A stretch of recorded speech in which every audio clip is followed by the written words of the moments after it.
Vous êtes bien sur Radio Hors Parquet.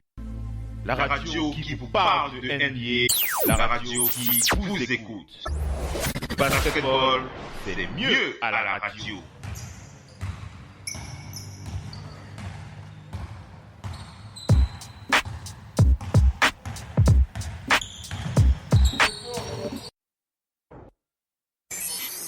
In your face, all over the place. We're online 24/7. 24/7. You're listening to the hottest internet station. Vous êtes bien sur Radio Hors Parquet. La radio qui vous parle de NBA, la radio qui vous écoute. 5, 4, 3, 2, 1.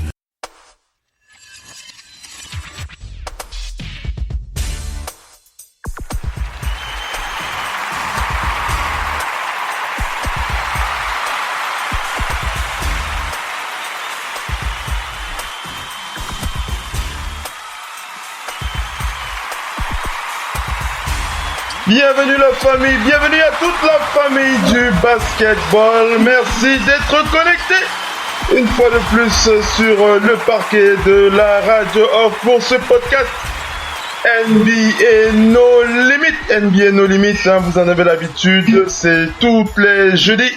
D'habitude on commence un peu plus tôt, aujourd'hui on démarre un peu plus tard.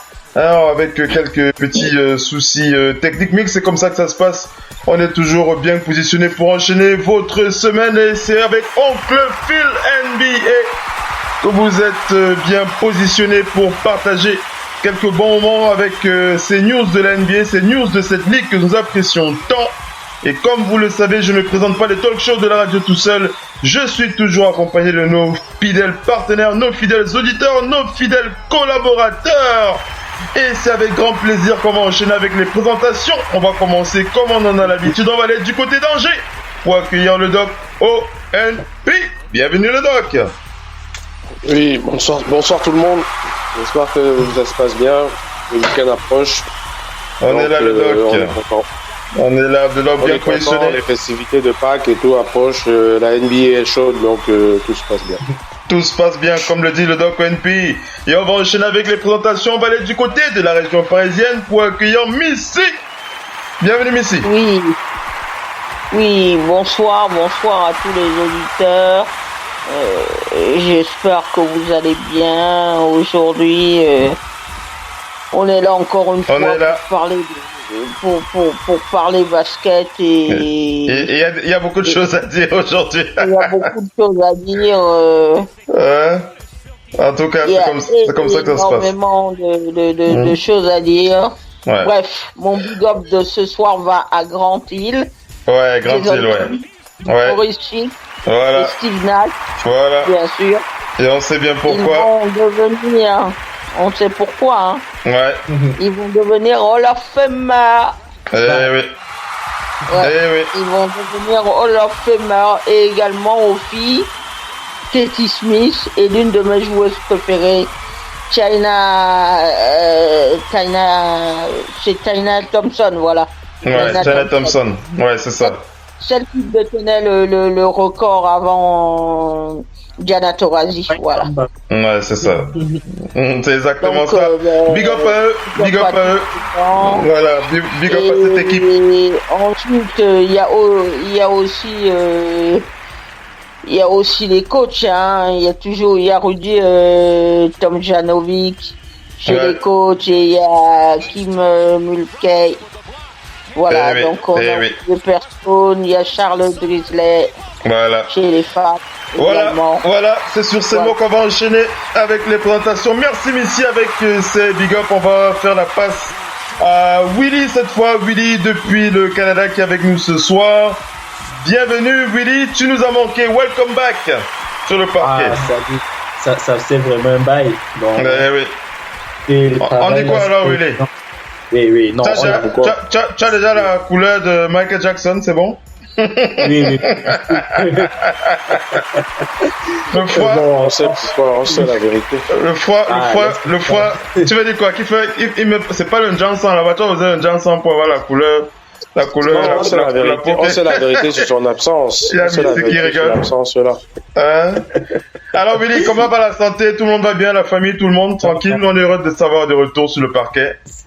Ici, c'est tranquille, comme d'hab. Ok. À part Bicheki qui me casse un peu la tête. On lui envoie un big up, un gros big up à Bicheki depuis le Canada qui est avec toi. Et on va accueillir donc un petit nouveau qui est avec nous. Ce soir, il s'agit de Jean-Baptiste Non, c'est bien ça, hein, j'ai bien ça. Jeff Beck. Jeff Beck, voilà, Jean-Baptiste. Jeff Beck sur le parquet la radio. Jean-Fabrice, voilà, Jean-Fabrice. Jeff Beck sur le parquet la radio, voilà le diminutif les plus simples comme ça. Bienvenue Jeff, depuis le 237. Ouais, merci tout le monde. Tu nous avais déjà écouté Jeff Beck quand même, rassure-moi. Si, plusieurs fois, ouais. Tu sais qu'il y a une bonne ambiance ici, hein? Toujours au Moko. Voilà. Oui, Jeff Beck qui est avec nous ce soir. Il est avec nous ce soir surtout. Hein? Tu dis quoi, Simon, le doc? Ici va bientôt signer les autographes. Je disais donc que Jeff Beck qui est avec nous ce soir, il va bien s'éclater avec nous, hein, parce il sait qu'on a beaucoup de choses à dire, hein. On a un sujet très très lourd qu'on va attaquer très rapidement là, avant de rattaquer avec les news. Hein Jeff, c'est ça non? Ouais, bien sûr. Voilà. Il est d'attaque, hein. Il est d'attaque, voilà. Et bien entendu, on n'oubliera pas de faire le point sur toutes les dernières informations de la Ligue. C'est comme ça que ça se passe sur le parquet de la radio. Allez, sans plus tarder, on va balancer moins d'1 minute de préalable et on attaque avec le débat. Je rappelle le débat de ce soir. Alors, c'est un débat qui concerne bien entendu un classement. Vous savez que ESPN sait nous faire des classements aux petits oignons, des classements qui se discutent. Toujours des classements qui font couler beaucoup d'encre et beaucoup de salive plutôt. C'est beaucoup de salive qu'on va faire couler sur le parquet de la radio ce soir. Et bien entendu, l'objet de ce débat, il est très simple et à la fois assez compliqué. D'après vous, LeBron James mérite-t-il d'être le deuxième meilleur, comment ça s'appelle quoi? C'est quoi encore le truc là? Best, hein? Game changer. Voilà, il est le deuxième meilleur game changer de l'histoire de la NBA. Est-ce que LeBron James est le deuxième meilleur game changer de l'histoire de la NBA, tout simplement? Voilà, la question est posée et c'est une question sur laquelle on va se crêper le chignon ce soir. Eh bien, il va y avoir des crosses, des dunks, des contres, tout. Il y aura même le contre de LeBron James. Le contre de Dwayne Wade sur LeBron James, même ça, on va le faire ce soir. Je crois que Willy sera bien positionné pour se mettre en défense, on va dire ça comme ça. Pour ne pas revivre ça. Alors, il y a Willy, il y a Dimitri depuis Londres qui est là, ça fait un moment qu'il nous appelle, je le bip. Alors, allez, on va enchaîner avec ce débat, le temps que ça sonne depuis Londres. Il y a Dimitri qui va nous rejoindre. Est-ce qu'il a décroché? Dimitri, est-ce que tu es là? Je suis là, en réflexion. Bienvenue Dimitri, bienvenue Soldier, le soldat sur le parquet de la radio. Alors le soldat, tu as beaucoup d'adversaires ce soir, enfin quelques-uns là. Il y a Willy qui est de retour. Ah, qu'il a même appelé, qu'il a même son risque sauté, disons. Il y a Simon qui est là, il y a Missy qui est là. Tata Miss, c'est le doc qui ont essayé d'établir la connexion sans toi, hein. Comme je te dis, les gars ont voulu te surpasser. Ils ont voulu te renverser, ils ont voulu ça a montré que c'est toi qui commandes. On dit toujours qu'il y a toujours qu'un seul siège.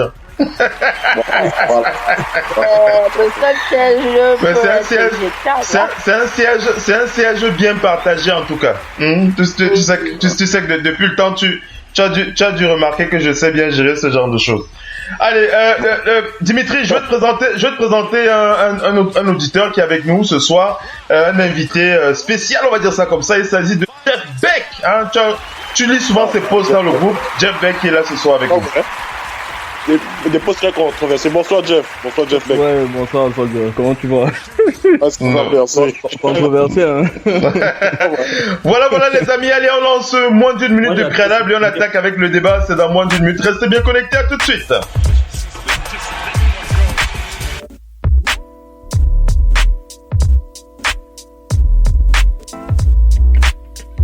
Radio, off, basket, la radio numéro 1 pour tous les fans de basket francophone à travers le monde. Participez en direct avec votre compte Skype. Pour cela, contactez le compte Skype Radio, off, en un seul mot.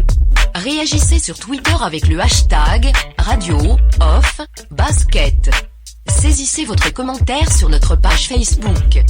Contactez-nous par mail à l'adresse info@radiooff.net. Envoyez-nous un SMS au numéro de téléphone 0044 740 570 45 65. Une seule adresse internet www.radiooff.net. Vous êtes bien sur Radio Off Parquet, la radio qui vous parle de NBA, la radio qui vous écoute. Basketball, c'est mieux à la radio. Vous êtes bien sur Radio Off Parquet, la radio qui vous parle de NBA, la radio qui vous écoute. Basketball, c'est mieux à la radio.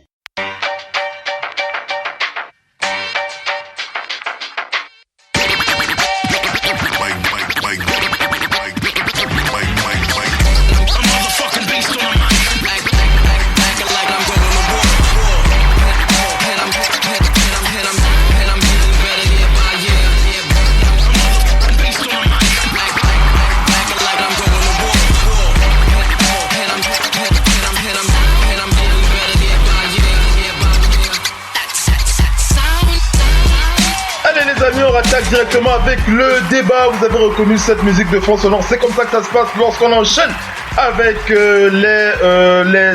avec le match, bien entendu. On l'appelle, hein, c'est quand ce débat qu'on continue à l'appeler, mais on l'appelle de moins en moins. C'est le match des auditeurs, hein, on n'oublie pas, le match des auditeurs. Et pour ce soir, je rappelle le sujet du jour. LeBron James est-il tout simplement le deuxième meilleur? Pourquoi j'ai du mal avec ce truc? Il est le deuxième meilleur game changer, voilà, de l'histoire de la NBA. C'est très compliqué, c'est très simple à la fois, mais c'est à la fois très compliqué. Alors, je vais vous expliquer pourquoi c'est compliqué. Pourquoi? Parce que je sais que chacun a à peu près sa définition. On part tous d'une définition déjà de ce mot game changer. On rappelle que c'est ESPN qui a donné ce classement, il y a encore quelques heures. Alors, j'ai pas le classement sous mes yeux là. Il faut que je retrouve. Si vous avez le classement là, parce que je suis en train de le chercher là, parce qu'en même temps, je fouillais. Ouais, vas-y, qui l'a? Tout ce que je sais, c'est que Kobe est deuxième. Quelqu'un a le classement là?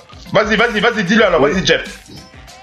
On a Jordan en 1. Voilà. LeBron en 2. Magic en 3. Bill Russell en 4.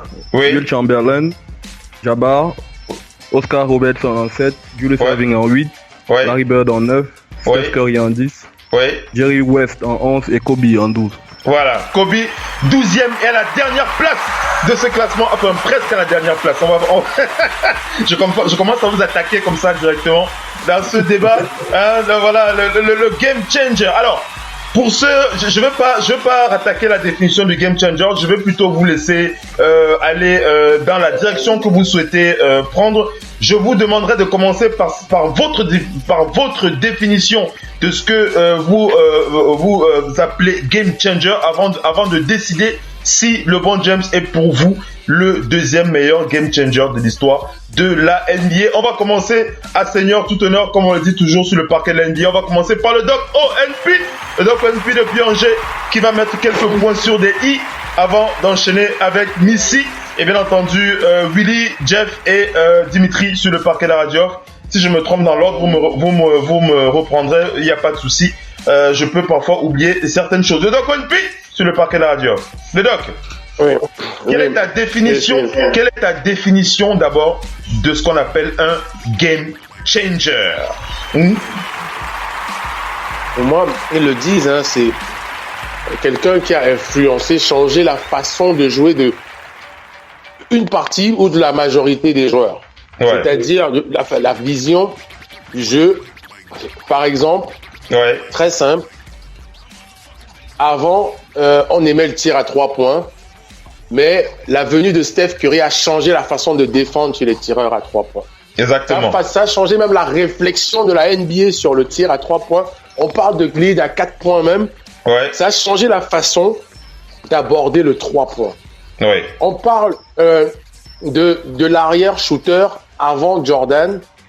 L'arrière shooter avant Jordan, le poste 2, c'était quelqu'un qui était bloqué dans son corner, à qui on disait, toi, on va faire le système, on te donne, tu balances, et c'est tout. Jordan a ramené une façon de jouer au basket qu'il n'y avait pas avant lui. On peut dire que son prédécesseur, Dr. J, qui était un poste 3, pas un 2, pour certains qui le savent pas. C'est bien de préciser ça, le doc. Parce que certains vont me parler de Dr. J. Je dis non. Dr. J était un poste 3 qui, de définition, le poste 3 est celui qui attaque le cercle, soit déjà pour se rapprocher et marquer, mais qui fait la liaison entre le 4, entre les intérieurs et les extérieurs. Voilà à la base, là, donc il rapproche le ballon du cercle, le poste 3. Donc, Dr. J faisait déjà des pénétrations, des dunks et tout, mais Jordan a ramené, et Jordan lui-même a modifié encore son jeu. On n'oublie pas que entre 89 et 90, 91, Jordan apporte le poste 2 avec du pull-up jump à mi-distance, qui est devenu l'arme fatale de l'arrière shooter. Ou, il n'y a pas que Jordan dans la période, mais Jordan a ramené un côté athlétique parce que Chris Mullin et d'autres faisaient aussi cela. C'était des vrais arrière shooters. C'est ça. Donc pour moi, et ce qui a révolutionné dans le monde entier, on ne dit pas juste que c'est leur façon de jouer qui nous a plu. Quand Jordan l'a fait, beaucoup de joueurs ont travaillé à ce poste et pour faire pareil. Beaucoup de joueurs ont travaillé à ce poste pour faire pareil. Quand Magic Johnson a ramené des gestes dans la main du jeu qu'on avait oublié peut-être par Pistol Pete Maravich avant, Magic Johnson a ramené ce côté. Déjà, on l'a dit que Magic Johnson a réussi à changer le jeu moderne. Mais beaucoup ne savent pas que Pistol Pete faisait déjà ça avant. Mais c'était peut-être pas le basket moderne. Donc certains vont peut-être dire dans ce débat, distinguer le basket moderne, le basket d'avant. Mais Magic Johnson, on peut dire qu'il a changé le game parce que beaucoup de joueurs et de meneurs de jeu ont rendu leur jeu complet, faire des passes, marquer, mettre du show un peu dans le jeu. Je prends le 4e Erzan les derniers pour moi, Iverson, avant Iverson, moi j'ai connu Tim Hardaway qui avait le dribble, le cross rapide avant d'attaquer le cercle, mais Iverson a ramené lui une façon de crosser et d'aborder le tir derrière ou l'attaque du cercle qu'il n'y avait pas avant lui. Les connaisseurs vont parler de certains qu'il faisait. Il a révolutionné la façon de défendre et d'attaquer que maintenant on voit tous les meneurs de jeu, pratiquement tous, ont du cross dans les jambes et dans les mains et ont cette vision de je cross, j'attaque, je passe et je marque. Je cross, j'attaque, je passe ou je marque. Ça, on peut le dire et toute la NBA est d'accord et c'est même ce qui lui a valu une partie de son Hall of Fame outre son MVP. C'est que Iverson est Hall of Famer parce qu'il a changé le jeu au début des années 2000. Il a changé le jeu de la façon de jouer de tous les meneurs de la NBA et du monde. Beaucoup de meneurs jouent comme ça. Ils ont fait Iverson. Donc, j'ai un peu le tour pour moi de ce que j'appelle un game. C'est quelqu'un qui... Un game changer. Nous les fans, c'est quelqu'un qu'on a vu et qu'on est allé sur un terrain de basket vouloir faire comme lui et dire non, je dois changer, je veux faire comme lui. Voilà. Et la majeure partie des fans et des joueurs autour du monde ont dit cette façon de jouer est autre. Elle est autre et j'ai envie de faire pareil. Voilà pour moi ce que j'appelle un game changer, c'est vraiment la définition de ce que j'ai donné là. Un impact profond du jeu, un impact profond de la ligue, voilà. Par un apport de gestes nouveaux, ou de manière de jouer nouvelle. Oui. Moi, c'est ça que j'appelle. Et j'ai cité déjà certains. Donc, on me demandera. Donc, je n'ai même plus besoin de rentrer dans le débat puisque je viens de citer certains qui, pour moi, sont des game changers. Oui. Je vois même Colin Coward, là, l'amoureux de LeBron James, qui lui-même s'est outré que Steph Curry soit que 10e. Parce que Steph Curry a changé plus que beaucoup d'autres dans cette liste la façon de voir le jeu et d'aborder le jeu NBA. Des millions de jeunes du monde entier veulent maintenant prendre le ballon et dégainer à 3 points. Les gens travaillent plus leurs 3 points depuis que Steph Curry en met plus de 250 par saison, toutes les saisons, et que c'est spectaculaire. Le 3 points n'a jamais été autant spectaculaire que maintenant. Donc moi, si tu me demandes mon classement pour moi, j'ai dit un truc sur Kobe Bryant, parce que tu as parlé un peu de Kobe Bryant. Oui. Je vais parler on rappelle, 12e place et dernière place de ce classement d'ailleurs. Je vais parler des 2 derniers. Oui, vas-y. Les 2 derniers, je suis pour Jerry West déjà. Ce classement me dérange pour Jerry West. Juste parce que on rappelle Jerry West, le logo de l'NBA. On rappelle, voilà. c'est lui le logo. Faut le rappeler. Ceux qui ont vu le basket, ceux qui ont pas vu, mais on n'a pas cet âge-là, mais qui ont parcouru un peu le basket des meneurs de l'ancien temps, la NBA rentre dans une ère d'un meneur marqueur grâce à Jerry West. Donc, pour moi, si on le met que là-bas pour nous placer des gens entre autres là que je sais même pas trop bon. Voilà. Tu peux pas mettre dans un classement en même temps Bill Russell, Wilt Chamberlain et Karim Abdul-Jabbar en même temps. Il faut choisir un qui a donné l'exemple aux autres.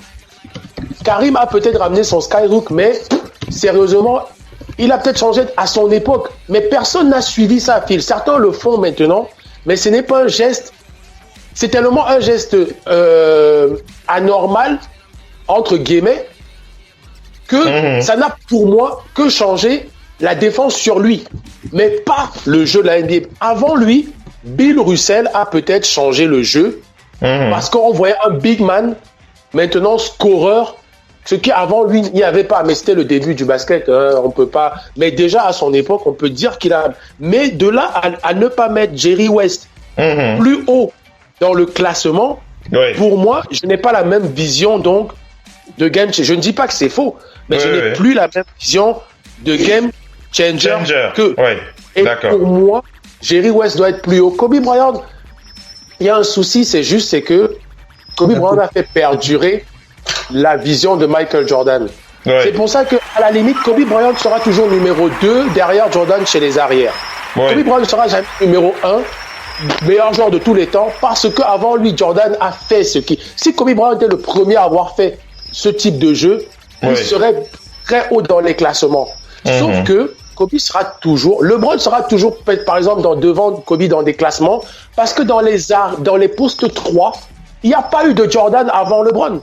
Jordan joue en 2. Et comme certains connaisseurs qui connaissent l'œuvre de Larry Bird, que j'aurais pu mettre aussi là-dedans, vont peut-être dire, bon, LeBron a déjà dépassé Bird qui sera numéro 2. Mais donc Kobe Bryant, le seul problème, c'est que les jeunes qui n'ont pas vu Jordan, pour moi, il est là-dedans juste parce que les jeunes qui n'ont pas vu Jordan ont compris ce type de jeu d'arrière shooter grâce à Kobe Bryant sans avoir à aller fouiller. Et les coachs diront avec un meilleur footwork parce que Kobe a eu un meilleur footwork que Jordan. Parce que son footwork, c'est le mélange de Jordan et d'Olajuwon. Le footwork de Kobe Bryant. Alors, le Doc and P, je te coupe pas, mais j'aimerais que tu nous donnes ton classement, ton 5 des game changers de l'histoire. Et après, on va faire tourner, comme ça, tu vas réagir, tu vas écouter les autres et tu vas réagir. Mon 5 part un petit peu de celui que j'ai dit pratiquement en début. Voilà pourquoi j'ai cité. D'accord. En début. Donc, pour moi, il y a Michael Jordan. Parce que juste présent, Michael très peu, tout le monde veut jouer comme ça, mais très peu arrive. Mais tout le monde sait que c'est la puissance ultime, c'est de jouer comme ça.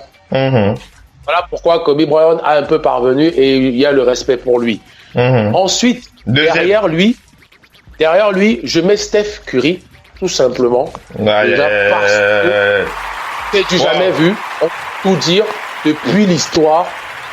Jamais le 3 points n'a été aussi spectaculaire. Pourtant, moi, je le regarde depuis l'époque de Reggie Miller. Et avant lui, jamais un joueur n'a pu créer son 3 points par ses propres dribbles et aussi par des écrans. C'est-à-dire, il sait le faire par son dribble et en même temps par le catch and shoot. Oui. C'est du jamais vu. Donc, il a changé complètement la façon d'aborder le jeu actuellement. Oui. Ensuite, dans ce classement... Troisième position. Troisième, je prendrais, moi, quelqu'un qui n'est pas là, mais dont j'ai vu. Et pourquoi je le mets... J'hésite vraiment entre Pistol Pete et Magic Johnson. Mais pour le côté moderne, je vais mettre Magic Johnson parce que je ne vais pas aller creuser la tête des gens pour aller chercher long Pistol Pete Maravich. Mais je dis que c'est pareil les deux. D'accord. Les anciens vont toujours dire, écoutez, Pistol Pete faisait ça déjà. Oui. Mais Magic Johnson dans le jeu moderne a révolutionné le poste de meneur de jeu du côté complet. Donc pour moi en 3, en 4, maintenant, je vais plus partir sur Iverson. D'accord. Allen Iverson, ouais. Parce que Iverson, c'est Iverson. On a tous été, nous, plus jeunes, on allait s'entraîner seul sur les terrains, en train de faire son cross. Les meneurs de maintenant, tous les gros meneurs de maintenant le disent. On a vu Iverson faire, on a voulu faire pareil. Après, on a rajouté nos tirs, on a rajouté nos pull-ups, tout ça, mais tous de maintenant le font grâce à Iverson. Tous les meneurs de maintenant, ils sont unanimes. Et en 5e et dernière position, je mettrais Will Chamberlain. D'accord. Ah oui. Je mettrais devant Bill Russell. Parce que pour moi, Bill Russell a aussi été dans la bonne équipe. Will Chamberlain, avec ses stats, dans une équipe des Celtics, je ne pense pas qu'il soit inspiré de Bill Russell, mais Will Chamberlain est pour moi le premier pivot qui a su utiliser son gabarit à des fins d'attaquant ultime. Avant, lui, le pivot était là pour gêner, faire des blocs bien contrés, mais lui, il a rajouté le scoring. Et avant, lui, il n'y avait aucun pivot aussi dominant dans le scoring. D'accord. Donc, moi, voilà, pour moi, eux, ils ont changé. Je mets une petite étoile quand même, parce que certains en parleront sûrement derrière moi. On voit actuellement aussi une époque d'intérieur qui tire à distance. Il faut parler de Dirk Nowitzki, qui est pour moi le big man qui a éloigné les intérieurs de ce truc. Donc pour moi je le mets en 6, mais on demande le top 5. Je mets l'étoile pour lui. Non mais c'est bien de penser à lui, Grâce à lui, on a des extérieurs qui allument. Donc tu as posé ta question, est-ce que LeBron, pour moi LeBron a mélangé tout ça. Tu le mettrais à quelle place alors LeBron? Tu le mettrais à quelle place toi? Pour moi, LeBron n'est pas un game changer. Du tout. Ok. Parce que il a fait le joueur ultime. Oui, alors le Doc P, vu que tu as quand même donné une bonne définition, tu as expliqué beaucoup de choses, tu as donné ton classement. Laissons les autres s'exprimer, après tu vas revenir sur ce qu'ils ont dit et tu vas... Je réponds, j'ai fini par la question non, parce que la question c'est est-ce que LeBron est le numéro 2? Oui, d'accord, pour toi il n'est même pas game changer. D'accord. Pour moi il n'est même pas. D'accord, ok, ça marche. Missy? Oui. Missy, si tu estimes que ta définition ressemble à celle du Doc, tu peux déjà la laisser tomber, après tu peux enchaîner avec la question. Est-ce que tu penses que LeBron James est le deuxième meilleur game changer de l'histoire de la NBA? Tu peux déjà attaquer le sujet. Tu vois comment tu veux. Tu fais comme tu veux. Les game changers de l'histoire, les game changers ont forcément rapport avec l'histoire de ce jeu. LeBron James, quand on regarde la question, il peut pas forcément être game changer. Parce que c'est un peu comme les Kobe Bryant et tout. Les Kevin Durant modernes d'aujourd'hui, c'est des gens qui ont une science exacte du basket parce qu'ils ont porté une attention toute particulière à l'étude du jeu. Quand vous étudiez le jeu, si vous êtes un bon étudiant du jeu, vous allez faire des bonnes choses. En tant que bon étudiant du jeu, vous ferez des bonnes choses. Maintenant, définition même du game changer, c'est celui qui a apporté le petit plus au jeu. Même maintenant, bon, quand on prend par exemple quelqu'un comme Jabbar, Jabbar, on peut bondir, il a été game changer à une époque. Mais sauf que pour être game changer véritablement, il faut que les gens puissent utiliser vos mouvements. Or, quand on prend par exemple le fameux bras roulé, le fameux skyhook. Le skyhook est un mouvement compliqué à faire. Donc tout le monde va forcément faire ça. Le fameux bras roulé, on voit, il paraît simple, mais il n'est pas si simple que ça. En fait, la plupart des mouvements qui ont été adoptés, l'ont été parce que bon, c'est des mouvements plutôt simples qu'on peut faire. Maintenant, quand on regarde les gens qui ont vraiment modifié le jeu, Allen Iverson en fait partie, il en fait grandement partie. Il y a ce cross audacieux parce que quand on parle d'Allen Iverson, on parle de ce cross audacieux vis-à-vis de Michael Jordan. Iverson a cross Jordan, oui, il lui a fait un total, bref, on s'en souvient de cette vidéo, oui. Vas-y. On s'en souvient de ce match et voilà. On se dit, mais il est culotté quand même, hein. Il est culotté. Mais Jordan, il s'en souvient bien de ça, il est pas prêt de l'oublier. Les game changers l'ont été pourquoi? Vous êtes toujours game changer parce que au bout d'un moment, en NBA, on le sait bien, les jeux sont resserrés, les défenses sont resserrées. Vous avez besoin d'apporter votre jeu à un autre niveau. Qu'est-ce qui a fait de Michael Jordan un game changer? Ce qui a fait de Michael Jordan un game changer, c'est les bad boys. C'est Détroit qui a fait de Michael Jordan un game changer. C'était systématiquement une équipe qui le coinçait. Chaque fois, il était coincé par eux. Et à chaque fois qu'il était coincé, il se disait comment je peux faire. Et à un moment donné, il a commencé par réagir. Il a rendu son jeu totalement imprévisible. Je vais à gauche, je vais à droite. Vous savez pas forcément où il est. Et puis, il a eu ce jeu tellement lumineux qui a fait dire du monde entier que c'est le meilleur sportif de tous les temps. Ça se dit encore. Ça se dit à cause de ça, de tout ce naturel, de toute cette nudité dans le jeu, de quelqu'un qui peut être malade, il vient dans un match. S'il dit aujourd'hui le match il est gagné, il est gagné. Voilà. Oui. L'état d'esprit aussi fait de vous. L'état d'esprit fait de vous un game changer. Or, quant à ce qui est du cas de LeBron James, on ne peut pas parler d'un game changer quand vous avez eu tant de défaites. Donc tu ne le considères pas comme un game changer, LeBron James, toi? Non, je ne le vois pas comme un game changer. Game changer, il y en a beaucoup. Même moi personnellement, je vois plus des game changers en des gens comme Olajuwon. Je vois plus, il y a beaucoup plus de toute cette draft de 84, tous ces joueurs qui sont arrivés entre 84 et 88, ils sont beaucoup plus game changer. Et puis il y a Bill Russell. Mais Bill Russell, comme on l'a dit, il était aussi dans une équipe. Mais c'était compliqué pour les Celtics de répéter l'exploit. Quand vous gagnez une fois, c'est bien, mais c'est encore plus dur de gagner tout le temps. Bill Russell est la critique même du jeu moderne, avec les Wilt Chamberlain, les Jerry West, la fameuse silhouette de la... on s'en souvient, des gens qui ont amené le jeu à un autre niveau. Un autre niveau, oui.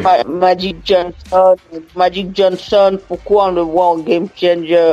Il était aussi dans un système, toute cette époque des Lakers, le fameux Showtime. Le Showtime, le jeu est chorégraphié. Quand vous voyez les Lakers, vous avez l'impression que c'est une chorégraphie que vous voyez. Ouais. Alors, donne-nous ton 5 all-time game changer. Moi, à proprement parler, j'ai pas de 5. Oui. Mais si j'avais un 5, il y aurait sûrement pas... Il serait LeBron pas James. dedans. LeBron James. Ok. Alors, non, il n'y a pas de souci. Il n'y a pas de souci. Chacun donne son point de vue. Alors, on va faire la passe à Willy. Willy depuis le Canada. Willy qui a hâte de rentrer sur le parquet pour mettre des points sur les i pour quelques détracteurs. Hein, Willy, tu vas même avoir une intervention en 2 parties puisque tu auras 6 minutes, après tu auras une pub et après tu vas enchaîner. Vas-y, Willy. D'accord, oui. Bon, je m'excuse d'abord auprès de mes potes lovers parce qu'ils vont me justifier par rapport à ce que je vais dire. Oh là là. Emmanuel Bisseki, connectez-vous. J'ai réfléchi depuis 2015. Ça ne date pas d'aujourd'hui. Et ça, c'est un truc. Pour moi, un game changer, c'est-à-dire, c'est une manière significative dans l'évolution, c'est-à-dire une manière significative dans l'évolution des choses. Quelqu'un arrive à un moment donné, il cause une évolution, c'est-à-dire une manière, il cause un drift total dans la façon dont les choses sont opérées. Pour moi, c'est ça un game changer. J'ai vu des jeux. Bon, je peux pas dire j'ai vu, mais à travers, bien sûr, quand je dis j'ai vu, à les époques où je n'étais pas encore né, c'est à travers des trucs YouTube. J'ai vu des gens comme Pistol Pete opérer. Oui. J'ai vu des gens comme Will Chamberlain opérer, MJ, Magic, tous ces joueurs-là opérer. Oui. Le problème de LeBron, c'est quoi? C'est que lui, il est trop intelligent et il emmagasine ce que les autres ont fait. D'accord. Pour être comme LeBron, il faut un physique surprenant. Oui. Le seul joueur de nos jours qui réussit à émuler LeBron, c'est Ben Simmons. Il ne fait même pas parfait. C'est vrai. C'est ça le problème de LeBron. C'est vrai. LeBron a copié de façon intelligente tellement de joueurs. Oui. Pléthore de joueurs.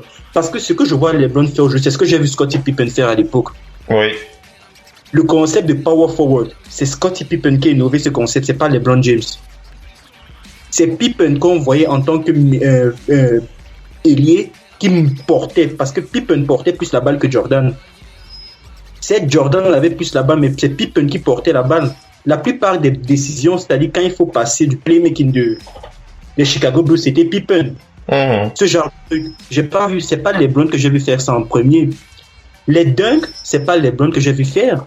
La personne qui m'a, parce que pour moi, dans l'histoire de la NBA, il y a 2 actions. Pour moi, il y a mes 2 meilleures actions dans l'histoire de la NBA. Le premier, c'est en 83, lors des finales 83, Philadelphie contre Los Angeles. L'action où Dr. J passe la balle en bas de l'anneau, ensuite il retape l'anneau pour marquer. C'est la première action. La deuxième, c'est le fake dunk de MJ en finale 91 contre les Lakers, où il monte comme s'il veut, il change la main en l'air, il tosse ça avec la main, il va plutôt avec la main gauche. Une action de l'histoire de la NBA. Même si je vais élargir sur ces actions, en aucun moment je le vois là-dedans. Élargir. Oui, à aucun moment. Moi je le vois LeBron. Si on veut spécialiser les meilleures actions des finales NBA, là c'est différent. Mais ce que les gens oublient de comprendre, c'est qu'il y a une différence entre meilleur joueur et game changer. C'est pas la même chose. Des gens comme Kobe, je ne pense pas que Kobe doit être dans cette liste de game changer. Je vais partir sur des trucs comme Iverson. Iverson m'a fait aimer les crosses. Moi, dans mon style de basket, personnellement, je ne crosse pas. Je suis plus en puissance dans mon style de basket. Comme Bicheki a tenté, je suis plus en puissance dans mon style de basket. Les crosses, c'est pas mon truc. Mais Iverson, quand tu t'enseignais, tu regardais comment, parce qu'au moins Iverson, je l'ai vu jouer. Je constate comment ses crosses, non, c'était quelque chose de beau à voir. Quand on quitte de Iverson, on passe sur quelqu'un que le doc en a parlé, mais il est un peu négligé. Mais le doc, je vais revenir sur Nowitzki. Je suis désolé, il n'a pas qu'un petit impact. Nowitzki a rendu populaire le concept de stretch 4 ou de stretch 5. De stretch big. C'est Nowitzki qui a révolutionné ce concept. Avant Nowitzki, je ne connaissais aucun autre big man qui tirait à 40% à 3 points. Lors d'une saison, aucun autre big man n'avait fait ça. C'est Nowitzki qui arrive, il ouvre ça, et encore pire, Nowitzki nous sort son fadeaway. Ça mérite au moins qu'il soit classé dans le top 3. Parce que les plus grands joueurs ont copié ce fadeaway. LeBron le copie, Jordan, Kobe le copie, Kawhi le copie, pratiquement tous les joueurs maintenant copient ce fadeaway. Maintenant, on a aussi des joueurs quelqu'un comme Steph. Pour moi, quand on parle de game changer, après Jordan, pour moi, c'est Steph. Jordan, c'est Steph. Oui. Parce que Steph Curry, la façon dont les défenses agissent lorsqu'il faut parer les 3 points ont changé. Je voyais des gars tirer des 3 points, mais je voyais pas des gars lâcher les 3 points à 25 mètres. Je ne voyais pas ça en NBA, sauf quand c'était au moment du buzzer. Steph, il arrive, il y a du temps, il te lâche un 3 points à 20 mètres, ça te casse le moral directement. Il est le seul à le faire. Et il a initié des petits à l'université, un peu comme le petit Trae Young qu'on voit souvent, même le petit, comment il s'appelle, le plus petit des enfants ball là. Attends, il y a la Melo, Liangelo, c'est les deux derniers. C'est la Melo. Tu vois des gens, et même Dame Lillard, d'une certaine façon, à ces 3 points, il s'est inspiré de Steph Curry. Parce que quand tu regardes Dame Lillard de 2012 à 2015, il ne tirait pas les 3 points de cette distance-là, comme il le fait aujourd'hui. Ça veut dire que Steph, pour moi, il a changé le jeu et il a mis de telle sorte, il a réussi à fermer cette apparence entre meneur et arrière. Je pense que c'est grâce à Steph qu'on réussit à les appeler tout simplement guard maintenant, ou bien certains les appellent combo guards. Parce que la plupart des meneurs en NBA maintenant, ce sont des two guards, ce sont des arrières déguisés. Pour la plupart des meneurs, des très excellents shooters déguisés. Mike ne savait pas tirer 3 points. John Stockton avait des problèmes aux 3 points. C'était des gars qui tournaient dans la vingtaine de pourcents aux 3 points. C'était pas des gars à la Reggie Miller. Steph a montré que pour le 3 points, tu n'as pas besoin de te mettre dans ton coin, recevoir la balle. Tu peux crosser cheville et tirer ton 3 points. Et tu tires ça Condengé pour envoyer ça même à Limbé. Ok. Alors Willy, tu vas donner ton 5. Donne-moi juste moins d'une minute, le temps de lancer une petite pub. Et après on revient pour la suite. Tu rattaques avec ta liste et ta conclusion. Après on va faire la passe à Jeff et à Dimitri. Allez, juste le temps de passer moins d'une minute de pub et après on revient. Restez bien connectés, à tout de suite. Ok.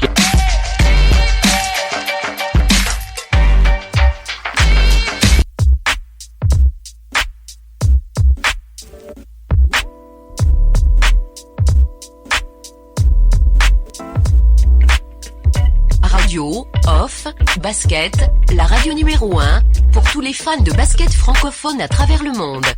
Participez en direct avec votre compte Skype. Pour cela, contactez le compte Skype Radio, off, en un seul mot. Réagissez sur Twitter avec le hashtag Radio, off, basket.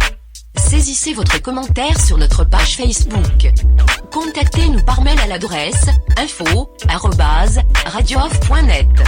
Envoyez-nous un SMS au numéro de téléphone 0044 740 570 45 65.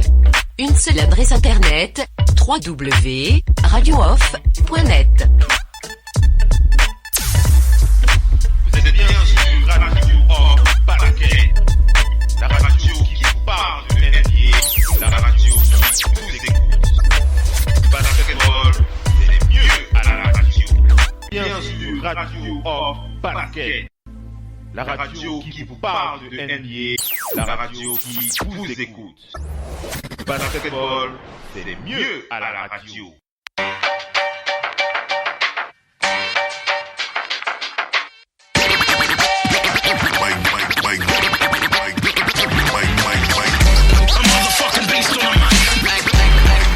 Allez les amis, on enchaîne avec la deuxième partie de ce talk show. On est toujours dans le débat.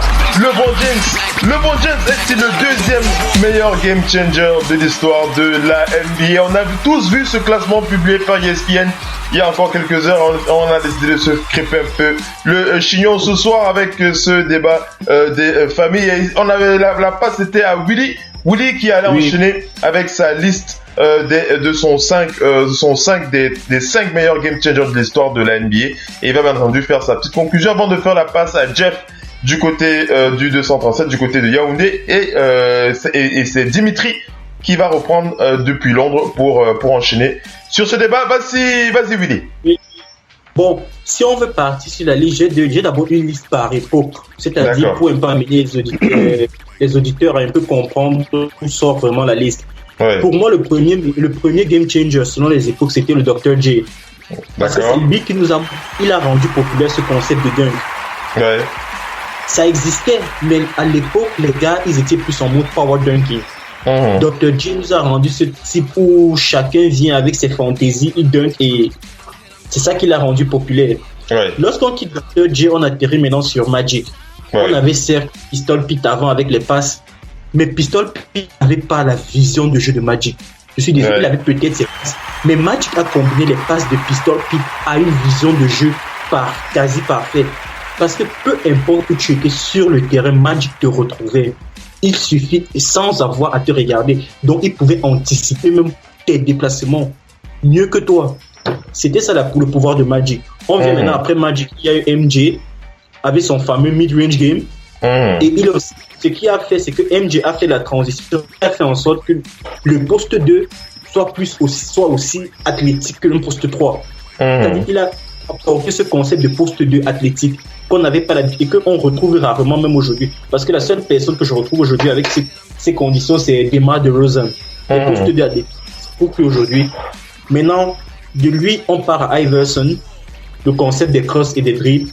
Pour moi, certes, je vois que Kyrie est meilleur, mais Iverson a apporté quelque chose. Il a quand même rendu cette nouvelle assez populaire, surtout avec son premier cross lors de son premier match contre MJ.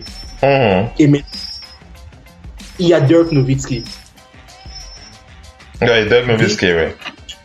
Oui, pour les power forward, c'était pas facile pour nous de voir des ailiers forts faire ce qu'il était en train de faire. Avec cette souplesse, on avait l'habitude de voir des ailiers forts comme Karl Malone. On ne voyait pas des gars avec la souplesse là. Et maintenant, après lui, notre époque actuelle, c'est Steph Curry. Et si je dois les classer, mais pour moi, c'est AJ, Steph Curry, Dr. J, Dirk Nowitzki, Iverson, Magic et Iverson. Pour moi, voilà le classement des game changers. Et je suis désolé, même si on monte au top 20, je ne mettrai jamais LeBron là-dedans. Parce que c'est... Oui, mesdames et messieurs, moi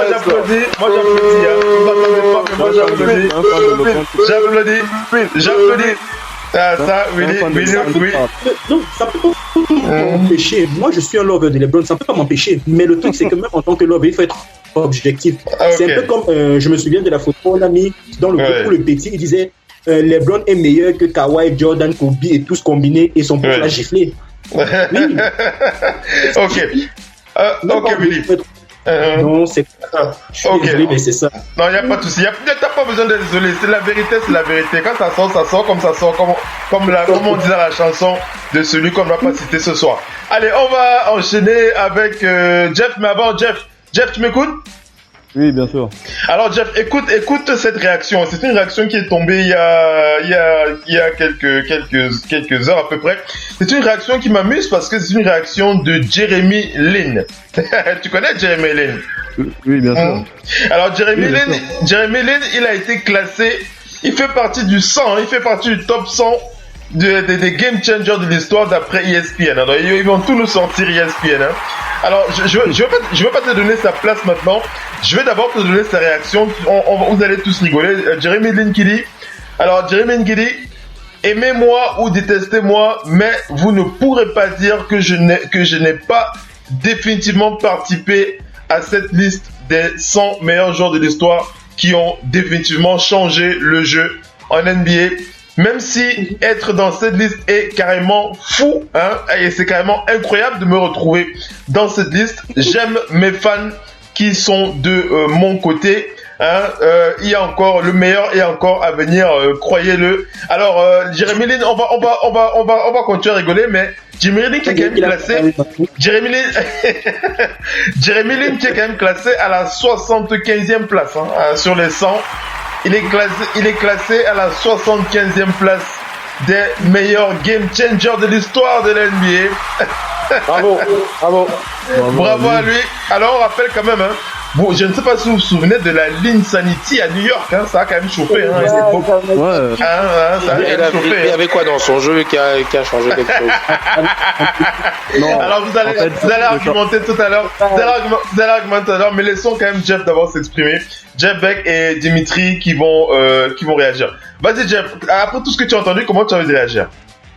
Oui, bon, déjà sur Lin, moi je pense que pour un joueur qui sortait tout au fond du banc,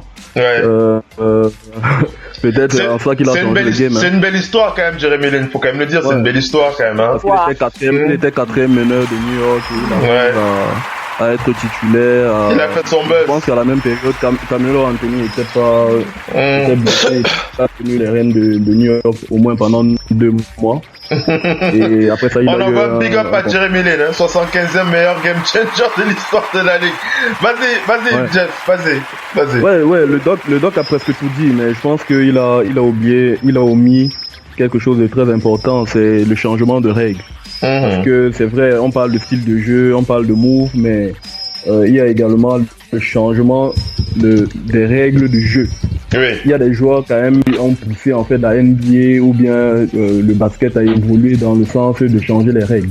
Et c'est pour cela que, en ce sens, dans mon post, je disais que des personnes comme Shaquille O'Neal, on a omis de les citer parmi les joueurs qui ont fait évoluer le jeu.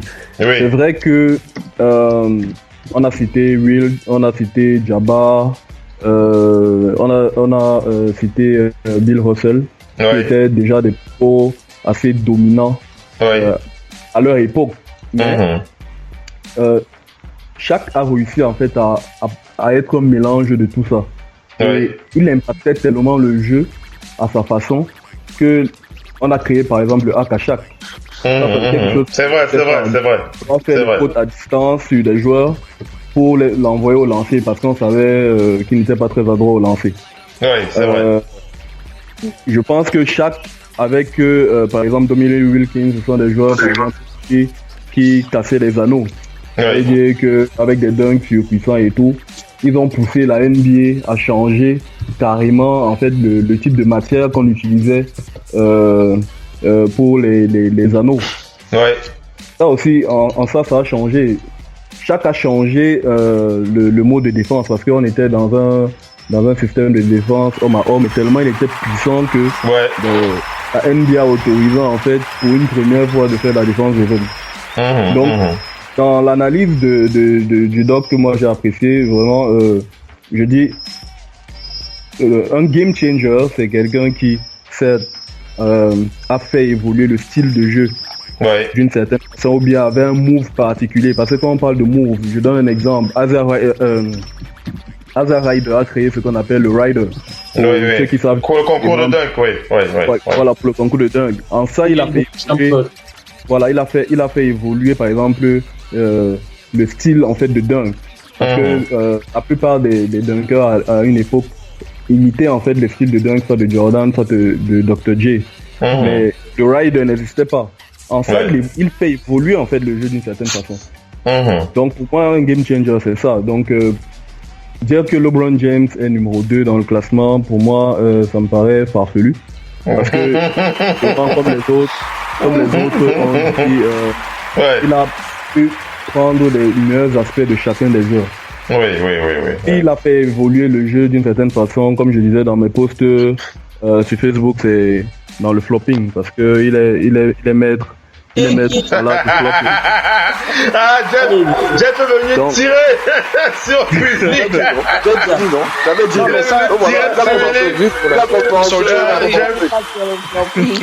Jeff est venu en mission ce soir. Non, laissons-le aller au bout. Vas-y, Jeff. Vous avez vu le contre de Wade. Tout le monde a vu la photo, comment il était lâché en l'air comme une une danseuse étoile. Voilà, il est toujours en train de ça, il a fait évoluer. Manu, où est-ce que tu es? Oh, la fille est même où, dis donc. Faut qu'elle vienne, qu'elle entende chose comme ça. Faut qu'elle vienne s'énerver. Faut qu'elle vienne s'énerver sur toi. Vas-y, Jeff, vas-y. En ça, je le mettrais. Big up à toi, Manu. Je le mettrais en numéro. Je mettrais LeBron James en numéro 1 dans l'art du flopping. Ce sens-là. On s'en fait avant, mais à ce niveau. Donc, non, pour être plus sérieux. Non, pour être plus sérieux. Ton classement. Au niveau, par exemple, au niveau des dunks. Parce que c'est un des aspects importants du jeu. Certes, Michael Jordan a fait évoluer la façon de dunker par ce qu'on appelait le hang time. Mais avant lui, il y avait Dr. J dont il s'est inspiré. Et moi, je pense que Dr. J, dans la façon de dunker, la gestuelle en l'air et tout ça, il a fait évoluer le jeu d'une certaine façon. Et moi, je le classerais déjà parmi ceux qui ont fait évoluer le jeu. Parce qu'avant lui, certes, on dunkait, mais on ne dunkait pas d'une certaine façon avec beaucoup de fantaisie. Donc, moi, je mettrais déjà Dr. J parmi ceux qui ont fait évoluer le jeu. Tout le monde a parlé de Iverson. On va pas revenir sur lui. C'est vrai que, toujours dans les crossovers, on va parler toujours de Tim Hardaway qui, à une certaine époque, du moins à son époque, était l'un des joueurs les plus rapides, avait le premier pas le plus rapide et qui avait aussi un crossover extrêmement rapide. Mais Iverson, je veux dire, il rendait ça beaucoup plus fluide. La mécanique de Tim Hardaway était bonne, mais c'était vraiment mécanique. Mais avec Iverson, en fait, il y avait beaucoup plus d'aisance dans le geste, beaucoup plus de variété. Et puis, étant donné qu'il était il avait d'être plus léger, plus petit. En fait, le geste beaucoup plus beau. Il y avait beaucoup de jeunes basketteurs qui avaient à peu près son gabarit, qui se sont dit aussi jouer Iverson. Donc, ça a fait évoluer le jeu. L'intérieur, moi je mettrais à égalité Olajuwon et Shaq, mais Olajuwon plus pour le footwork et le fait que il était un intérieur un peu all-around player parce que il pouvait s'écarter, tirer, il avait des moves à l'intérieur, il pouvait faire du skyhook, il avait son footwork. Bref, il avait une panoplie telle que aujourd'hui on peut parler par exemple de Joel Embiid comme une copie de Olajuwon parce que avant Olajuwon il n'y avait pas Olajuwon. Donc je classerais Olajuwon dans mon top 5. Steph Curry évidemment parce que Missy l'a dit en off, mais Steph en plus c'est le tir en sortie de dribble. Parce que tous les bons shooters pour la plupart ont une mécanique, ils ont besoin d'être dans un coin où ils ont par exemple faire et recevoir, faire du catch and shoot. Mais pour Curry c'est pas ça, c'est que il va te battre dans le dribble et il va tirer. Il peut tirer à 7 mètres, à 10 mètres, à 12 mètres, peu importe l'endroit où il est, il peut rentrer. Il peut mettre dedans, tout le monde a essayé un peu de faire du Steph. Après que Steph, du moins les 2 dernières saisons où il était tout flamme, après qu'il ait réalisé toutes ses prestations à 3 points, tout le monde a voulu faire du Steph.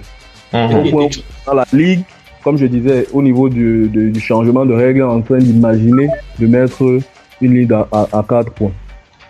Donc, et puis Jordan, parce que Jordan, il révolutionne en fait presque tout, hein, et ce n'est même pas seulement sur le jeu, à l'intérieur du jeu, mais même hors du jeu. Parce que il y avait par exemple la culture de la basket, c'est l'un des premiers par exemple qui a réussi à porter des chaussures de couleur. Au niveau des médias, c'est lui qui a exporté en fait le basket à un certain niveau. Donc, je mettrais ça en fait dans une panoplie beaucoup plus générale, quoi. D'accord. Mon 5 c'est Steph Curry, Dr. J, Allen Iverson, Olajuwon et Shaq au même niveau, et puis Jordan. Et puis, je parlerai de Jerry West et Pistol Pete.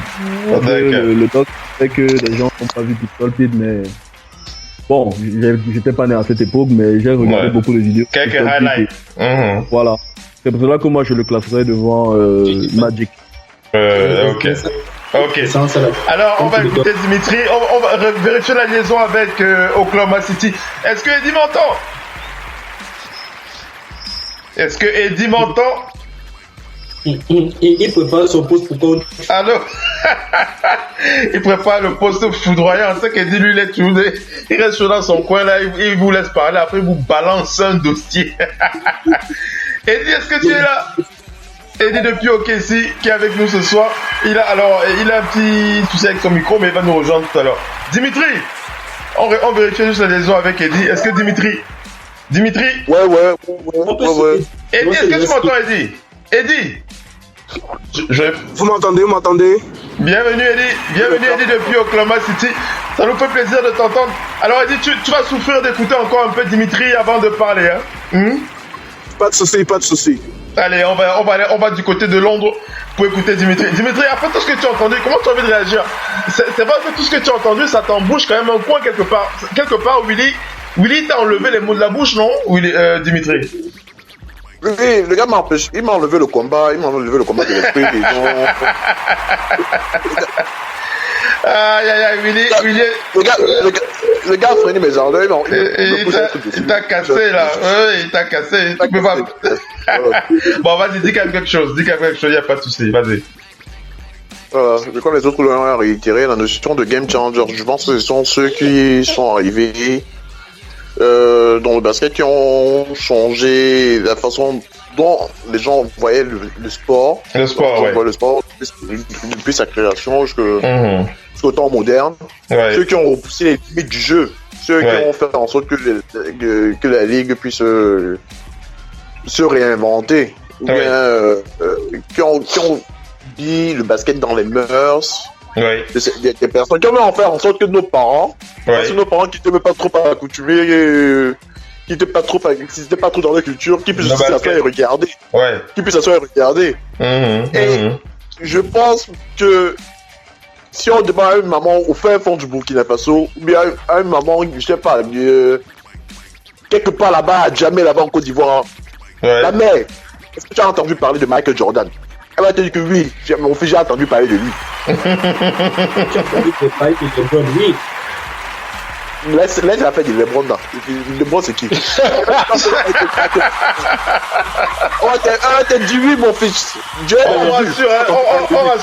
On rassure les auditeurs. Il n'y a pas que des haters, il y a des lovers aussi sur le parquet, à la présence de Willy sur le parquet. Donc, et on rappelle aux auditeurs que si vous voulez participer, ça se passe avec Skype. Envoyez simplement votre demande de contact à Radio Off sur Skype et puis vous participez au show avec nous. Vas-y Dimitri, vas-y s'il te plaît. Oui, parce que il y a des gens, il y a des mecs, même s'ils jouent au football, même s'ils jouent au rugby, même s'ils jouent au tennis. Si Michael Jordan est classé parmi le meilleur sportif de l'histoire du sport, il y a forcément une raison. Vous voyez? Donc c'est un mec, il est arrivé, la ligne était déjà là. Il y a des gars qui faisaient les stacks. Il y avait les White Chamberlain, il y avait les Bill Russell, qui a passé et Karim Abdul-Jabbar. Voilà, Oscar Robertson, tout ça. Oscar Robertson, les Parish, les English, tout. Voilà. Il y a pas qui est arrivé. En copiant peut-être des normes de. En copiant, il s'est beaucoup inspiré du jeu de Dr. J. Il a réussi à redonner d'autres marques et a fait du basket un sport réellement populaire. Voilà pourquoi il est à la tête de ce classement et personne ne va le contester. Ouais. Mais par contre, je suis surpris qu'une chaîne aussi médiatisée que ESPN. ESPN, avec des journalistes, je sais pas moi, à la pointe de la technologie, qui sont dans le domaine depuis longtemps. Ouais. Quand je vois ça, je me dis peut-être que si je passe pas mon diplôme, avant même je serais aussi journaliste. ESPN Senior Writer. Tu vois. On peut d'autres opportunités, peut-être on joue aussi en police. Ouais. Voilà. Ouais, ils ont un peu poussé le bouchon là, ouais. Ils ont poussé le bouchon un peu trop loin. C'est vrai que LeBron James, il fait des choses incroyables. Peut-être du point de vue des statistiques. Ouais. Mais il faut avoir son corps pour faire ça. C'est pas le truc qu'on se lève le matin pour faire. Non, c'est pas question d'avoir le corps pour faire ça. Il y a des gens qui ont fait ça avant. Qui? S'il y a des records qu'il a battus, ça veut dire qu'il y a des gens qui ont fait ça avant. Les records sont faits pour être battus. Et ça veut dire qu'après lui, il y a des personnes qui vont le faire. Que tu le veux ou pas, c'est comme ça que c'est fait. On a encore fait ça pour le moment. C'est pour ça que je m'appelle. Alors, c'est un autre débat. C'est un autre débat là, mais c'est pas grave. Dimitri, va faire la conclusion. On va faire réagir Eddie depuis Oklahoma City avant qu'il arrive à son poste. Il est en route là. Vas-y, Dimitri, vas-y. Ouais, voilà, ce que je veux dire tout simplement, c'est que... Tu ne le classes pas toi aussi, tu ne le classes pas. Non, je ne le classe pas. Je ne le classe carrément pas. Même pas de top 10, même pas de... D'accord. Parce qu'il y a des personnes qui ont vraiment influencé qui a influencé le jeu. D'accord. Il y a Pete Stravich qui a, pardon, c'était un peu plus vieux, Mr. Maraji, qui faisait des 44 points, qui a les lignes à 3 points qui n'étaient pas encore tracées. Oui, c'est vrai. C'est vrai. C'est vrai. Mais qui a fait des choses incroyables, il m'a été à la deuxième position, par exemple. C'est vrai, c'est pas faux, Eddie. Pardon, Dimitri. Kobe Bryant, son classement... Tricheur. Oui, c'est un tricheur. Son classement... Peut-être il devrait pas être à les 5, ça je le conçois. Parce que tu le mets à quelle place, Kobe? Tu le mets à quelle place? Je le mettrais peut-être 6ème. Parce qu'il a... Tu es gentil. Ouais. Oui, c'est parce que il a apporté quelque chose de spécial à la notion de marqueur. C'est quelque chose que les gens... On a peut-être déjà vu ça avec Michael Jordan et d'autres, la notion de scoreur. Mais il a révolutionné dans les mœurs de gens ce que veut dire scoreur. Être un joueur au high score... tu fais allusion au 81, c'est ça? Au 81 points à sa notion de marqueur et à ne pas changer son jeu parce que l'adversaire a changé sa ligne de défense. Lui ne change pas son jeu, il reste dans son style. D'accord. Ok.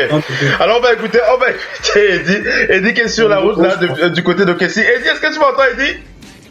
Je t'entends très bien, Kofield. Allez, vas-y, Eddie depuis Oklahoma City, le tonton de Russell Westbrook sur le parquet de la radio. Comment tu as envie de réagir après tout ce que tu as entendu? LeBron James est-il pour toi le deuxième meilleur game changer de l'histoire de l'NBA? C'est ESPN qui le dit, hein? Absolument pas, à mon avis, absolument pas. Il y en a plusieurs qui ont vraiment marqué le jeu, qui ont marqué le sport beaucoup plus que lui. Ouais. Je ne dirais pas que son empreinte est nulle, mais il y en a quand même qui ont beaucoup fait pour ce sport par rapport à lui. Ouais. Donc, bon, c'est vrai, je n'ai pas besoin de citer Michael Jordan numéro 1, c'est unanime, tout le monde est d'accord à ce niveau.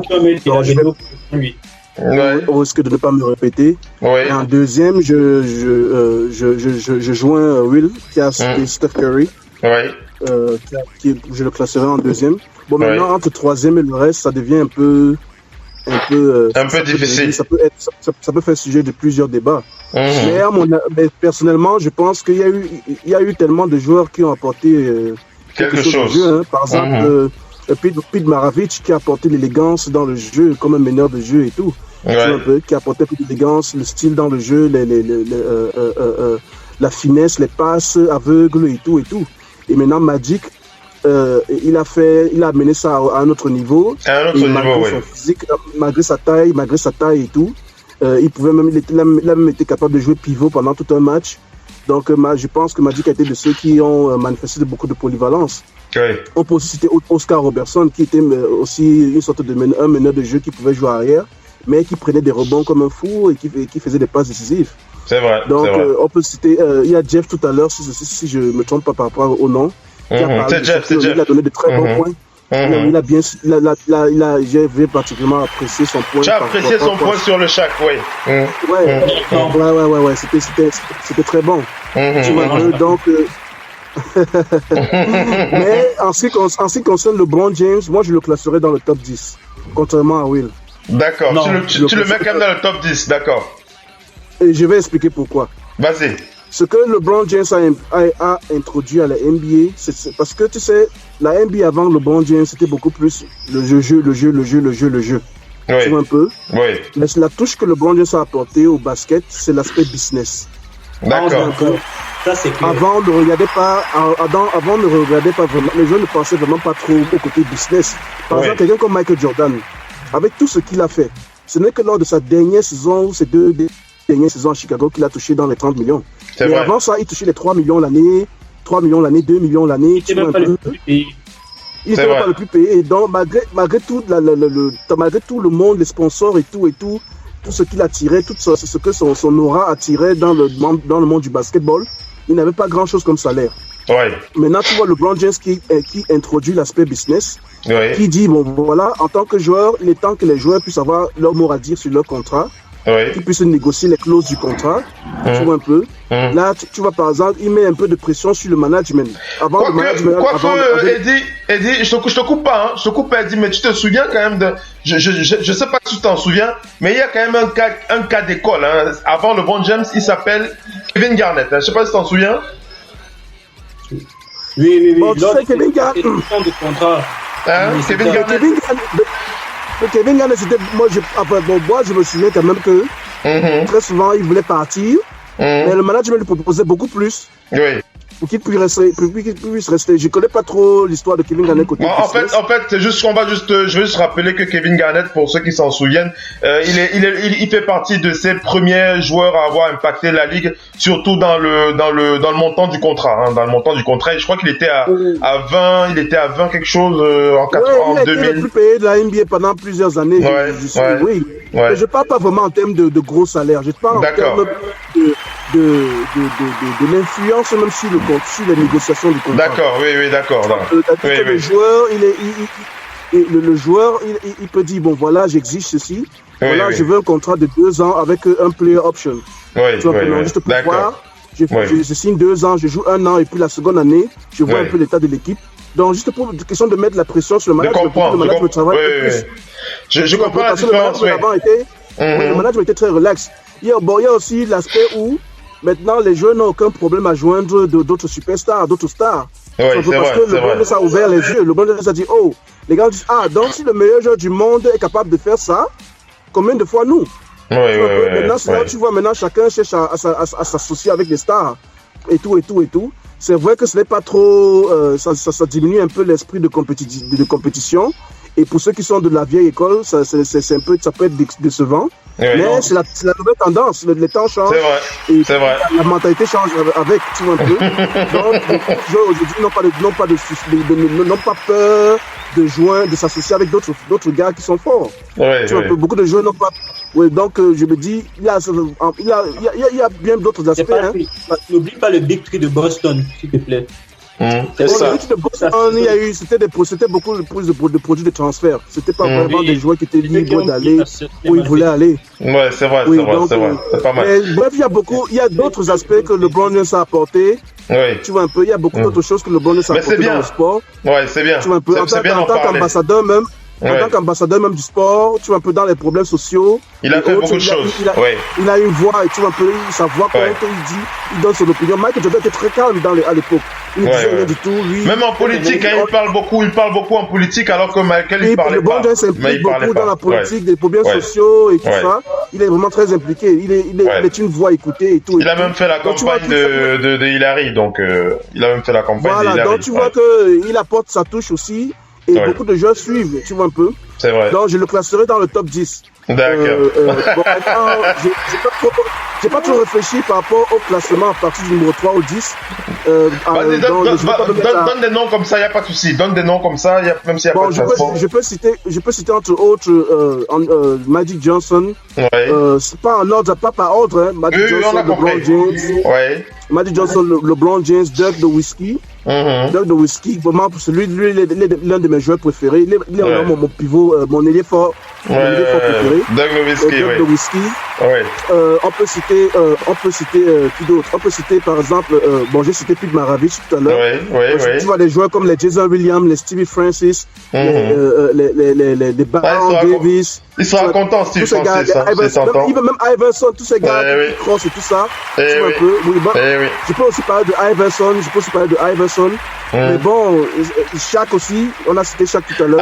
Alors, je te coupe pas, Eddie, mais tu as cité tellement de noms de dribbleurs là que j'ai envie de citer j'ai envie de citer mon dribbleur préféré. Vous ne le connaissez pas en NBA, mais vous le connaissez quand même. J'en parle pas souvent parce qu'il fait partie de ces joueurs qui m'ont vraiment fait rêver, mais pas dans le milieu de la NBA parce qu'il a intégré la NBA plus tard. Il a intégré les Raptors, mais c'était plutôt l'un des princes du street. Il s'agit de Rafa Aston, aka Skip to my Lou, hein, pour ceux qui le connaissent. Allez, ça c'est pour le précurseur. Il est le précurseur du basket and one. Voilà, Skip to my Lou. Il était parmi. Ouais, il a été. Ça vous fait plaisir. Hein. Il nous a fait un petit coucou sur Instagram dernièrement. Et il était content. On a fait un post sur lui et il nous a remercié. Ça fait plaisir de penser comme ça. Vas-y, Eddie, sur ta conclusion. Après, on va faire tourner. On va faire réagir le doc un peu ici. Après, on va faire tourner. Ouais, je pense même que Joel Embiid va aussi me poser sa marque. C'est-à-dire qu'il y a un intérieur qui est capable de tout faire. Oui, ça c'est sûr. On n'a pas encore vu ça en NBA. Non, on l'a dit, hein. C'est sûr. On ne tirait pas à 3 points, par exemple. On l'a dit, on ne tirait pas à 3 points. Très peu, en tout cas, très peu. Il tirait un petit peu, mais beaucoup moins. Il tournait à quoi, 15%? Non, beaucoup moins.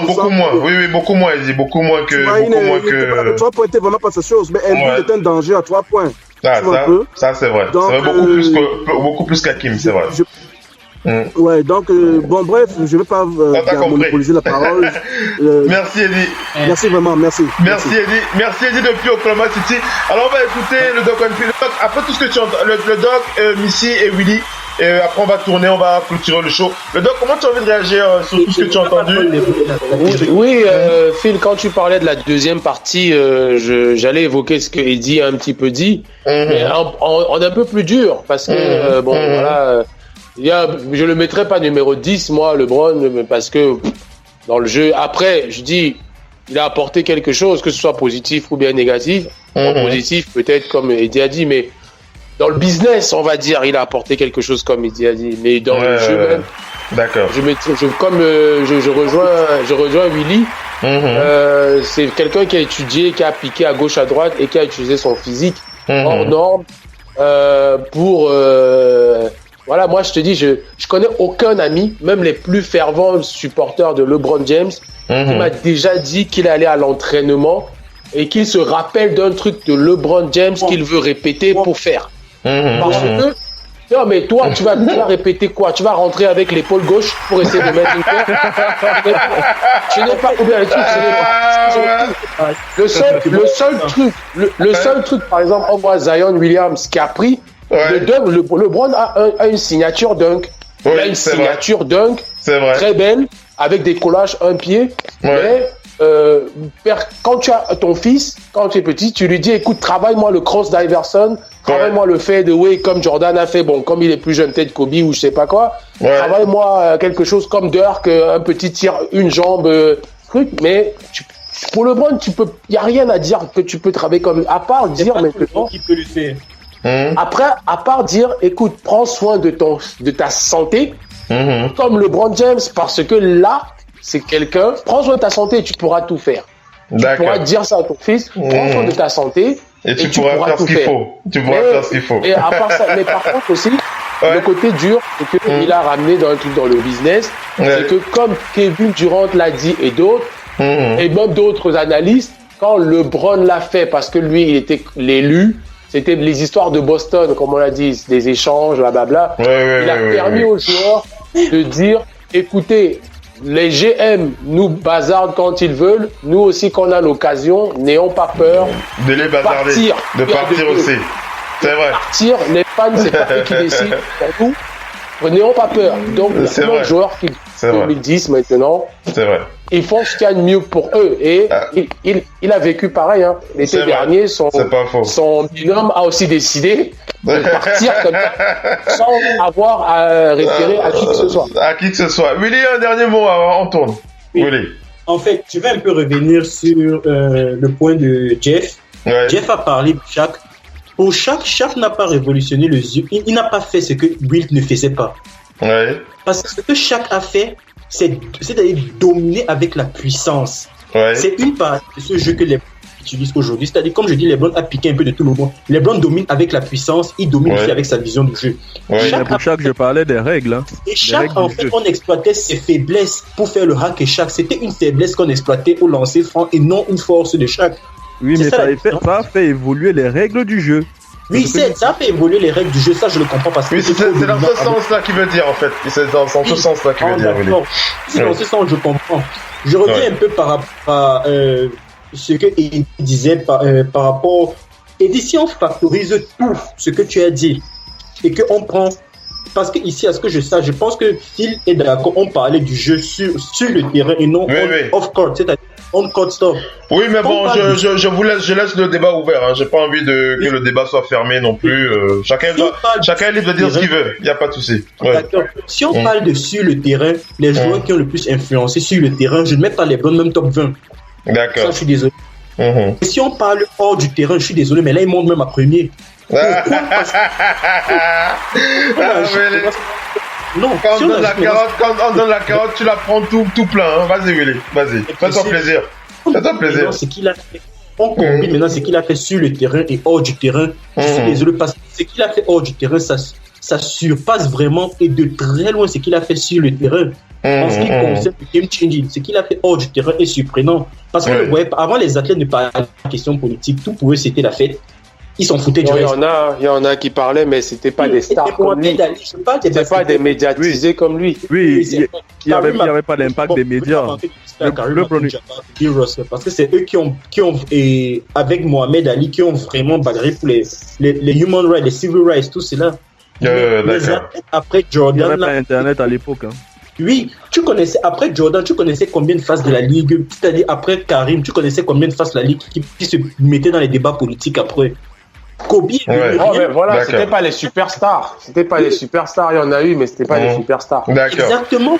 Mais allez, Willy, va vers la conclusion, on va tourner. Vas-y, Willy, vas-y. Non, pour moi, je pense que pour moi, j'ai dit ce qu'il fallait dire. D'accord. Donc, en dehors du basket, tu le mets vraiment très haut. Voilà, en dehors du basket, tu le mets très haut. Et dans le basket, tu le mets plus bas. Allez. Jeff, un dernier mot. Je crois que tu as apprécié ce débat. Vas-y, Jeff, vas-y. Ouais. Très beau débat. Au moins, même les fans de LeBron sont objectifs. Hein, donc, Jeff n'est pas venu doucement ce soir. Il n'est pas venu doucement. Il vous avertit là. Vas-y, Jeff, vas-y. non, mais clairement, LeBron a impacté tout ce qui entoure le basket. On est clair là-dessus. Parce que il est arrivé à une période où, effectivement, les médias, les joueurs utilisaient beaucoup les médias, comme Doc l'a aussi dit, par rapport au fait qu'une superstar ou bien l'élu décide en fait de changer de club, ça s'était jamais vu. Parce que c'est un peu comme considérer à une certaine époque que Michael Jordan décide de changer de franchise, que LeBron décide de le faire. Ça a effectivement poussé les joueurs à se poser des questions, à se dire que non, moi aussi je peux changer aller grappiller un titre. Voilà. Parce que les joueurs qu'il faisait étaient en fin de carrière. On a vu Karl Malone le faire, d'autres. Ouais. Malheureusement, ça n'a pas donné, mais bon. Je ne sais pas si on peut parler également de Vince Carter. C'est vrai on a parlé de Dr. J et tout. L'aspect de Vince Carter dont je veux beaucoup plus parler, c'est plus au niveau équipementier, ça veut dire la basket, parce que la fameuse Nike Shox. La Shox, voilà. Mais ça peut être du fait mais cette Nike Shox, elle a quand même gâté les pieds de certains gars. Faut quand même le rappeler. Tu joues deux joueurs. Moi, j'ai évité de la porter parce que j'ai eu tellement de mauvais retours à cause de cette chaussure. Mais c'est vrai qu'elle est rentrée dans l'histoire. Elle est rentrée dans l'histoire, faut le dire. Oui, c'est bien, Jeff, c'est bien. Voilà. C'était une révolution un peu que Nike apporte. Ça provenait du fait que Vince Carter impressionné en fait par sa manière de dunker. C'est vrai. Je pense qu'on le considère clairement comme l'un des meilleurs dunkers de l'histoire. C'est vrai. Allez les amis, je termine rapidement avec quelques news. Je rappelle qu'on va du côté des sports pour rappeler que Popovic a annoncé il y a quelques heures que Lamarcus Aldridge jouera ce soir. Alors pour ceux qui regardent du côté des Spurs, vous savez que Lamarcus Aldridge s'était blessé, mais Pop a annoncé qu'il pourrait jouer ce soir. Mais vous connaissez Greg Popovich, il peut annoncer un truc et changer un truc à la dernière minute. Il s'en fout complètement. Il s'occupe pas de savoir si vous êtes dans son jeu ou pas. On va du côté des Lakers. On rappelle qu'Isaiah Thomas s'est fait opérer de la hanche à New York. C'était aujourd'hui, c'était jeudi, voilà, c'était aujourd'hui. Il s'est fait opérer de la hanche et il sera indisponible indéfiniment. Voilà, il n'y a pas de date de retour pour Isaiah Thomas. On va enchaîner avec Kevin Love pour parler de son problème de commotion cérébrale. Il a un problème, il est en état de surveillance, on va dire ça comme ça. Il n'a pas joué face aux Hornets. Et il n'y a pas de date pour son retour pour Kevin Love. Il est en en observation. Voilà, il est en observation. Qu'est-ce qu'on va dire encore? On va parler des Rockets. Les Rockets qui ont signé Tim Quaterman pour un 10 days contract. Tim Quaterman qui vient de la NBA G League. Il était à 8 points, 4 rebonds, 5 passes en 25 minutes. On va aller du côté de Sixers aussi. Pour rappeler que Joel Embiid, vous le savez, vous avez entendu parler, il s'est blessé au niveau du visage. Il a des problèmes de contusion faciale et il subit en ce moment des tests, voilà, pour vérifier s'il pourra rejouer. Il n'y a toujours pas de date pour son retour. Et on va terminer avec une belle nouvelle du côté des Blazers de Portland, avec la naissance du fils de Damian Lillard Jr. On va lui dire welcome au petit bébé de Damian Lillard qui est donc né aujourd'hui. Damian Lillard Jr. Vous l'avez vu ça, non, ou pas? Hein? Non. Vous l'avez pas vu? Ah bon, j'annonce alors. Bon, eh bien, c'est une bonne nouvelle, comme ça vous allez terminer avec une bonne nouvelle, la naissance du fils de Damian Lillard qui est né aujourd'hui. Il a quoi, plus de 20 kilos, j'ai lu ça quelque part, voilà. Il s'appelle Dame Junior, voilà, il s'appelle Dame Junior, tout simplement. Voilà, Damian Houston Junior, voilà, comme le dit Willy. On lui dit welcome au bébé, au nouveau tireur à 3 points. Je sais pas s'il va tirer à 3 points comme son père, mais en tout cas, ça fait plaisir. Peut-être qu'il va rencontrer le fils